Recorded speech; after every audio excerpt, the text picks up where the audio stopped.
Gatanan ku. A cikin ƙauyen Maccido akwai wata yarinya mai suna Murja, wacce ta kasance fitinanniya mai yawan kawo damuwa a cikin ƙauye. Duk lokacin da aka ambaci sunanta, mutane sukan yi tunanin cewar ba za ta taɓa barin wani daga cikinsu ba sai ta hausu da faɗa. In dai har ta ji ana maganarta.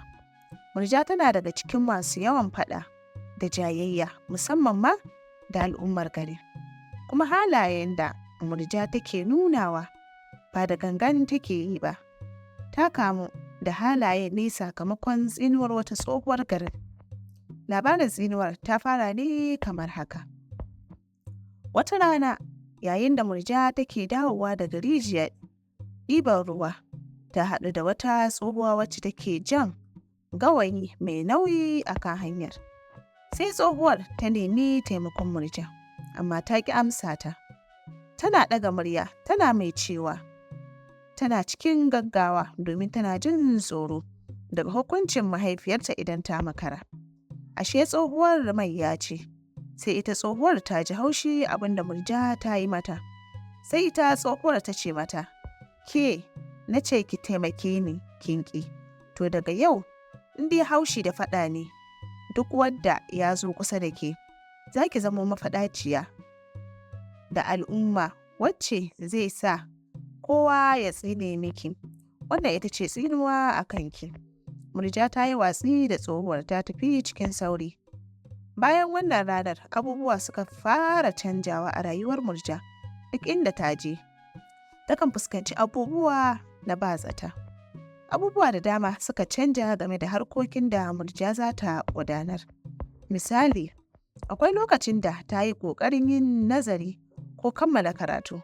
Abubuwa suna tafiya kamar yadda ba a so. Wata rana lokacin da ta tashi da safe domin ta tafi kasuwa, ta ga wani gizo-gizo mai ban tsoro a ƙofar gidansu.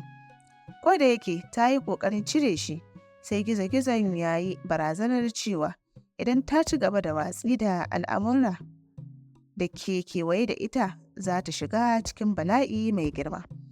Murja ta fara jin tsoro, amma har yanzu ba ta fahimci yadda za ta warware matsalar ba.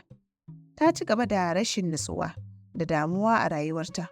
Kuma duka ta yi sanadiyar rikici da ƙunci ga kowa a ƙauyen. A ƙarshe dai wata rana Murja ta yanke shawarar tuntuɓar wani malami domin neman taimako. Malamin ya gano cewa tana ɗauke da wani ƙaddara mai tsanani daga tsohuwar da ta yi watsi da ita.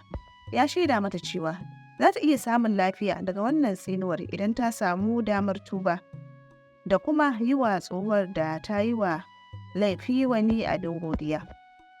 Murja ta fahimci kuskurenta, ta dawo wurin tsohuwar, ta nemi gafara kuma ta taimaka mata wajen cika buƙatarta. Tsohuwar ta amsa, ta warware da ita daga ƙaddarar da ke damunta. Daga wannan rana, Murja ta canza ta zama mai tausayi da jin ƙai. Saboda haka, ƙauyen ya dawo cikin nutsuwa, kuma Murja ta koyi darasi mai muhimmanci cewa taimakon juna da girmamawa ga kowa yana da matuƙar muhimmanci.